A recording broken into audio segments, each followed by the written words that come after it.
আপোনালোকে নিশ্চয় অৱগত যে যোৱা 4-5 দিন ধৰি আমাৰ যোৰাবাট খানাপাৰা যিটো নেশ্যনেল হাইৱে আছে, নেশ্যনেল হাইৱে 27, যোৰাবাটৰ পৰা যেতিয়া আপুনি খানাপাৰা অভিমুখে আহি থাকে, মাৰৱেট পেট্ৰল পাম্প বুলি এটা পেট্ৰল পাম্প আছে ইণ্ডিয়ান অইলৰ, সেইখিনিৰ সন্মুখৰ যিটো ভাগ আছে 80 মিটাৰ এটা ষ্ট্ৰেচ, সেই ষ্ট্ৰেচটো নেশ্যনেল হাইৱে অথৰিটি অফ ইণ্ডিয়াই ৰিপেয়াৰিঙৰ কাম কৰি আছে।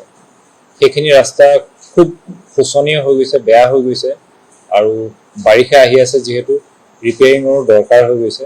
সেইকাৰণে NHAই সেই পদক্ষেপটো লৈছে আৰু ৰিপেয়াৰিঙৰ কাম আৰম্ভ কৰিছে।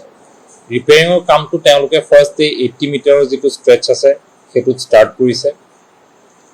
এইটো ফাৰ্ষ্ট ফেজ।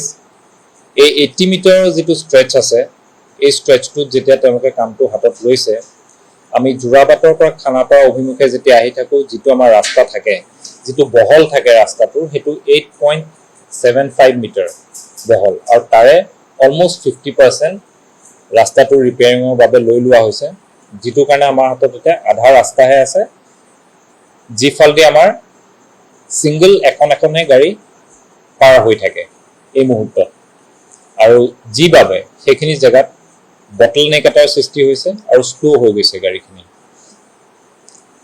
এতিয়া এইটো ফাৰ্ষ্ট ফেজ হ'ল।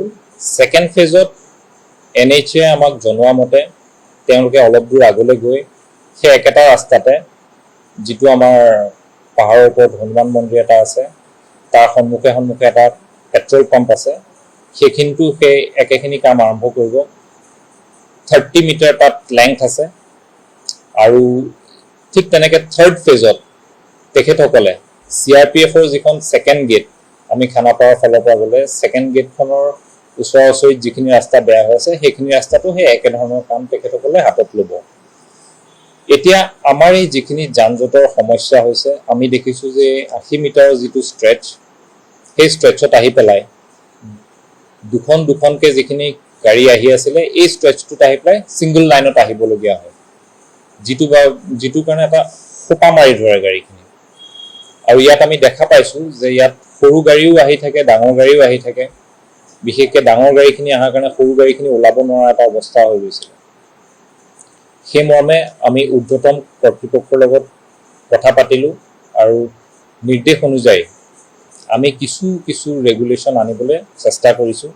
আমি সেই বিষয়ে গুৱাহাটী যান বাহন আৰক্ষীৰ ফালৰ পৰা আপোনালোকক সেইখিনি অৱগত কৰিব বিচাৰিছোঁ জনসাধাৰণৰ সুবিধাৰ স্বাৰ্থত। আমাৰ গুৱাহাটী অভিমুখে যিখিনি উজনি অসমৰ পৰা গুডছ কেৰিং ভেহিকলছ আহিব, মানে সামগ্ৰী লৈ পেলাই যিখিনি গাড়ী আহিব, সেইখিনি নগাঁও জিলাৰ কলিয়াবৰৰ পৰা ডাইভাৰ্ট কৰি দিয়া হ'ব। কলিয়াবৰৰ পৰা ডাইভাৰ্ট কৰি সেইখিনি গাড়ী শোণিতপুৰ জিলা, দৰং জিলা, বাইহাটা চাৰিআলি হৈ পেলাই যাবগৈ পাৰিব, ওলাই যাব পাৰিব।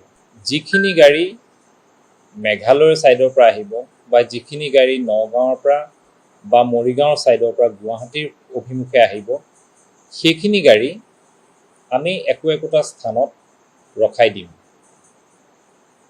একোটা স্থানত ৰখাই দিয়া যাব, আৰু ৰাতি 10 বজাৰ পৰা ৰাতিপুৱা 6টা বজালৈ তেখেতসকলক আমাৰ মহানগৰীৰ ফালে এণ্ট্ৰি কৰিবলৈ দিয়া হ'ব। যিখিনি গাড়ী আমাৰ লোৱাৰ আছামৰ ফালৰ পৰা আপাৰ আছামলৈ যাব, সেইখিনি গাড়ীৰ ক্ষেত্ৰত কোনো ধৰণৰ ৰেষ্ট্ৰিকশ্যন নাথাকিব। সেইখিনি গাড়ী ফ্ৰীলি যাব পাৰিব, একো অসুবিধা নাথাকে। আৰু যিখিনি আমাৰ সৰু গাড়ী, ডাঙৰ গাড়ীখিনিতো এইখিনি হৈ গ'ল, যিখিনি আমাৰ সৰু গাড়ী থাকে, LMV থাকে, ৰাইজে যিখিনি নিজে চলাই আহিব পৰা গাড়ী থাকে, সেইখিনি গাড়ীৰ ক্ষেত্ৰত আমি এটা আহ্বান জনাম ৰাইজক যে তেখেতসকলৰ সুবিধাৰ স্বাৰ্থত তেখেতসকলৰ যাতে বহুমূলীয়া সময় অপচয় নহয়, যদি তেওঁলোকে ইচ্ছা কৰে তেতিয়াহ'লে আমি অল্টাৰনেটিভ ৰুট কেইটামান চাই থৈছোঁ। যদি কোনোবা উজনিৰ ফালৰ পৰা আহি থাকে, তেতিয়া আমাৰ যিটো ডিগাৰু পইণ্ট আছে, ডিগাৰু পইণ্টৰ পৰা তেখেতসকল যাব পাৰিব। ডিগাৰু পইণ্টৰ পৰা তেখেতসকল আমচিং যোৰাবাট হৈ আৰ্মি কেম্পৰ ভিতৰেদি গৈ পাথৰ কৰি ওলাব পাৰিব। ছেকেণ্ডলি, যদি কোনোবাই ডিগাৰু পইণ্টৰ পৰা গৈ চন্দ্ৰপুৰ হৈ যাব বিচাৰে, সেইটো এটা ৰুট আছে। চন্দ্ৰপুৰ হৈ পানীখাইটি হৈ নাৰেংগী হৈ ওলাব পাৰিব। যদি কোনোবাই উজনিৰ ফালৰ পৰা আহি থাকোঁতে চামতাৰ পৰা সোমাব বিচাৰে, মায়ং হৈ, পানীখাইটি হৈ, চন্দ্ৰপুৰ এনেকৈ হৈ পেলাই নাৰেংগী ওলাব পাৰিব। আৰু যদি কোনোবাই জাগিৰোডৰ ফালৰ পৰাও সোমাব বিচাৰে, ঠিক সেইমতে চন্দ্ৰপুৰ হৈ যাব পাৰিব।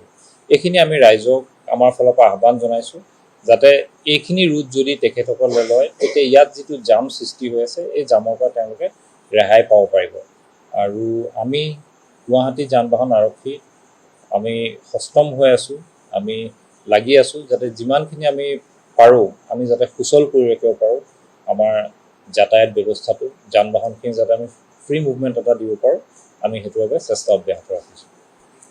এই কামখিনিত আমাক NHAই জনোৱা মতে এই 80 মিটাৰৰ যিটো ষ্ট্ৰেচ এতিয়া তেওঁলোকে হাতত লৈছে, আৰু বাকীখিনিত 2 মাহৰ এটা সময়ৰ কথা তেখেতসকলে আমাক জনাইছে, 2 মাহ লাগিব। আৰু ইয়াৰ মাজত কিন্তু এটা কথা আমি লক্ষ্য কৰিব লাগিব যে বাৰিষা ছিজনো আহি আছে আৰু অন্যান্য কিছুমান কথাও থাকিব। 2 মাহৰ কিন্তু তেখেতসকলে আমাক এটা সময় দিছে।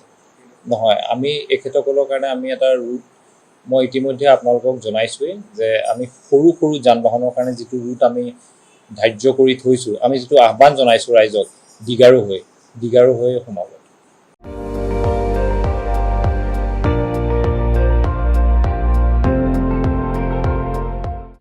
আপুনি চাই আছে ND24, সৰ্বশ্ৰেষ্ঠ নহয়, সৰ্বোত্তমৰ দৌৰত।